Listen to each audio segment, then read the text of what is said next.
everybody, my name is Tanya and today we're going to do a wrap up of my 2016 reading goals.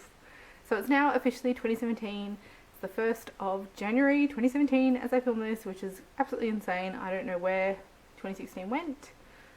It wasn't helped by the fact that I was out of the country for most of December, so I lost a month. As you may or may not know from watching a previous video of mine, I have been in New Zealand for most of December. It was absolutely amazing. I had a fantastic time, but I haven't filmed anything for a while, so I'm now sitting down on the 1st to go, right, the year is finished, I've got lots of things to film, let's see how we go. But I thought now that 2017 is over, I should look back and see how I went with my 2016 reading goals. And I know that in 2016 I tried to be a little bit more realistic with my goals. I wanted it to be the year of slowing things down, to kind of not have that frenetic pace that BookTube tended to engender in me, to, you know, do the things and join in. And I wanted just to slow down, to still have some things I was working on, but for the most part, if it didn't come off, it didn't come off. And let's just run through them now. So to get the staple out of the way, I set a Goodreads goal, of course, for 2016. I set that at 80 books again. I'd done that in previous years. I set it at 80 because it's not too much of a challenge for me. Like, I'm fairly certain each year that I'm going to hit that point, and I want to set a goal, but I don't want to set a goal that is, you must get to this number and it's going to push you, and, you know, to force myself to read a quota of books for the year, because I'm not overly fussed what the number actually is.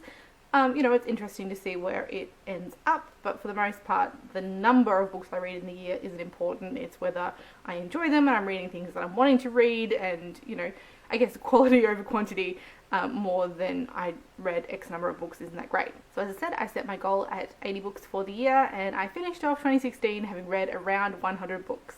Now 100 is kind of my backup. In the back of my mind, I like to hit 100 for the year.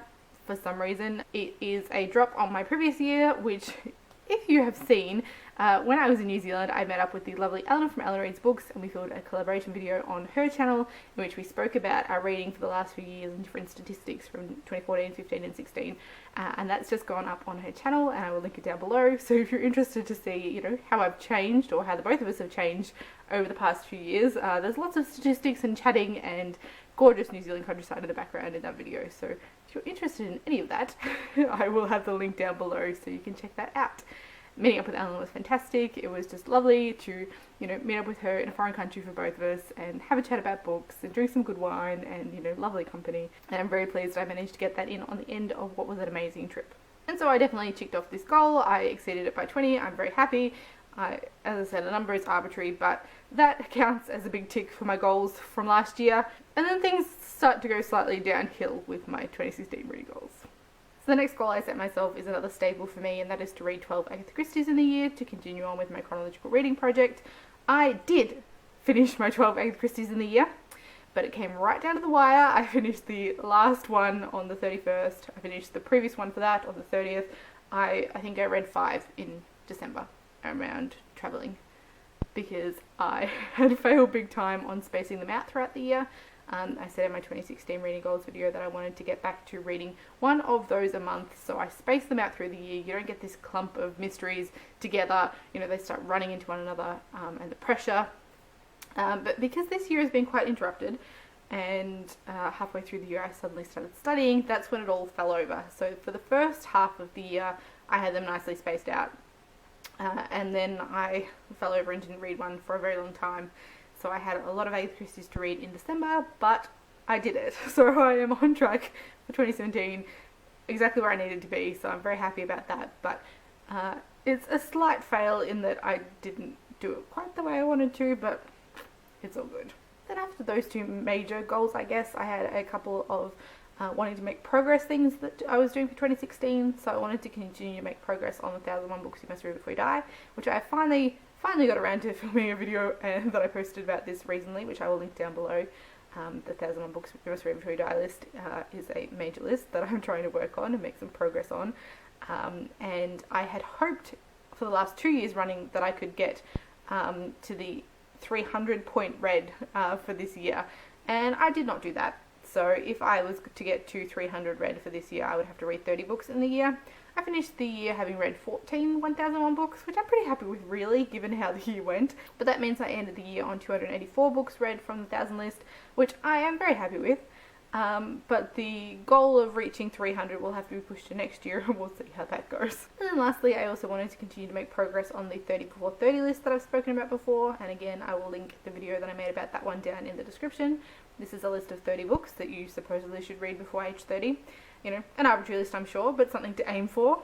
The years before I'm 30 are shrinking rapidly. I am 29 at the end of January, so I've only got a year and a month to go now. And so I wanted to keep making progress on this so I wouldn't, you know, have a mad rush at the end.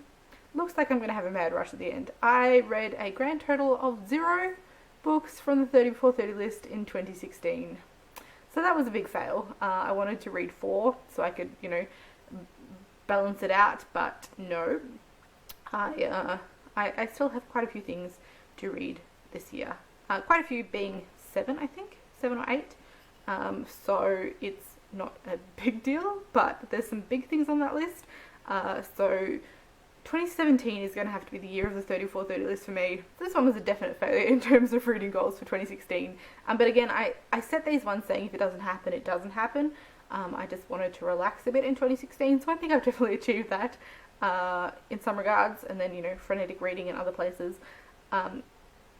As I said, it turned out to be a much more interrupted reading year than I was expecting at the start of the year. I wanted to take that step back, but I'm glad I did and didn't set a lot of reading goals, because when study happened in the middle of the year very unexpectedly, that did throw everything off as well in terms of what I was able to achieve for the that period. So I am very happy with where 2016 went. I'm very satisfied with my reading. Whatever I read for the enjoyment.